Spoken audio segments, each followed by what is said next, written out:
Let's say that two bank robbers enter a bank and they have rifles with them, and all the other people in the bank are not armed, and they comply with the theft. Now, the judge is not going to prosecute them because they were threatened. They couldn't help themselves. Even though some people may have helped themselves in that situation, but overall the people were shocked. They had machine guns. They were threatened. Okay? But let's take another scenario. You have some media corporation sending out messages that people of a certain ethnic group cannot be trusted. And suddenly, over the next 2 to 3 years, many people of that ethnic group lose their jobs. They can't find any work. Now, what's going on here? Is this the same scenario as in that bank when two bank robbers entered in? No. In that situation, you're overwhelmed by the shots, by the fact they have rifles.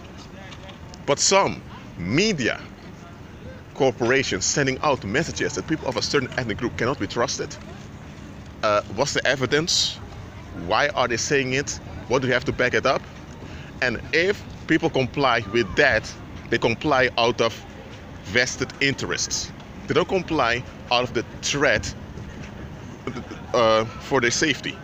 If they complied because they were under a threat, or if they complied because they wanted to, how would I say, de-escalate the situation. Because sometimes you're not on a direct threat, but sometimes you just comply because you know if you resist, there would be tensions would come. Now, if someone's complied out of threat for their safety or to decrease tensions, or I'm saying to de-escalate the situation, that would be different. But in this case, I'm saying the second case, there was no immediate threat. Neither were there tensions that had to be decreased. Neither was there something to de-escalate. So why did the population get along with this nonsensical idea that people of a certain ethnic group that lived in their community could not be trusted? Their vested interest was that they now had someone to point the finger to. If all the bad attention goes to certain people or to a group of people, that means that the negative attention doesn't go anywhere else. That means everyone else is relieved from bad attention.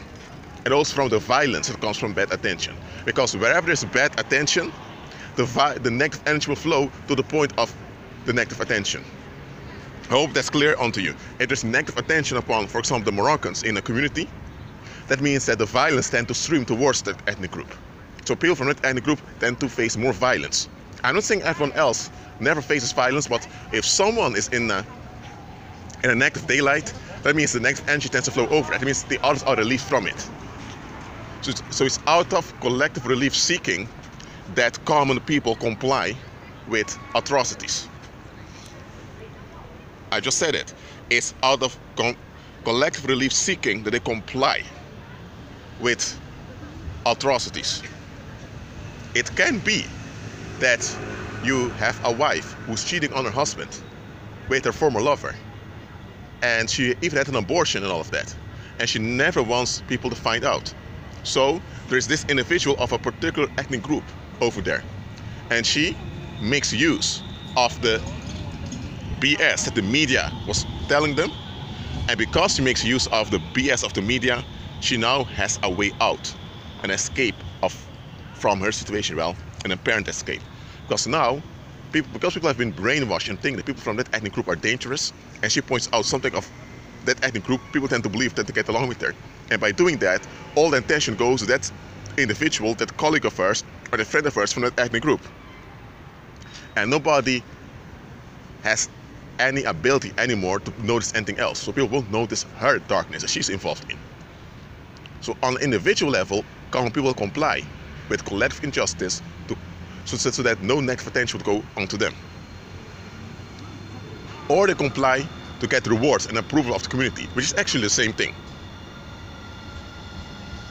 So both individually and collectively, common people comply with injustice so that they are relieved. That's it. Now you know why the pagan rulers have such a big hold on the human population.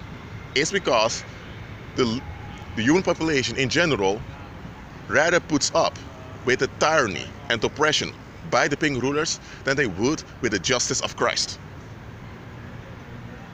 If they had to choose within the justice of Christ, which is absolute, in which absolute compliance from their behalf is required, and no willing for free, so compliance without any reasons, no more scapegoating, no more stonewalling, no more having your reasons, no more willing whatever you will, no more losing interest, no more anything BS, but complete compliance with justice. If people had to choose, I'm talking about common people, if they have to choose between the justice of Christ and the tyranny of those Apollonists, many of them, even though they may not admit it, they would prefer the tyranny of the Apollonists. Because under the tyranny of the Apollonists, they have some darkness in which they are so-called private, in which they can will whatever they will and nobody can say anything to them. Under the justice of Christ, who knows everything, there is no such thing as willing whatever you will. You're accountable and you will give an account, and you will comply whether you want it or not. Because you're not God.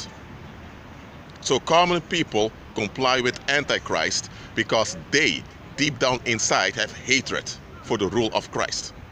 They have hatred for justice. Why? Because they love their relief seeking. They want to hold on to the relief seeking no matter what. It's all about their own comfort, no matter how self-destructive their comfort is.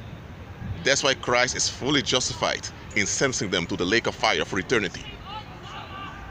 Because common people would rather have the whole human race perishing together with them than to have a minority being saved and be in glory. Why? Because the minority that's saved and in glory will reveal their persistence in the negative. And they don't want that. So they rather have everyone perishing with them. Their attitude is the same as Satan's attitude. That's why Christ called Satan their father, figuratively speaking. But that's how it is. Ask yourself, seriously, if folks really wanted peace and happiness, then why are they complying with the BS of this world? It is because it grants them relief. It grants them an excuse not to be responsible. It grants them an excuse to exploit other people and to have the reasons and not having to comply with justice and not having to endure hard times. That's what it is. Okay, I said it. So, don't fret about the wicked, because they'll get their due forever. Agree with Christ.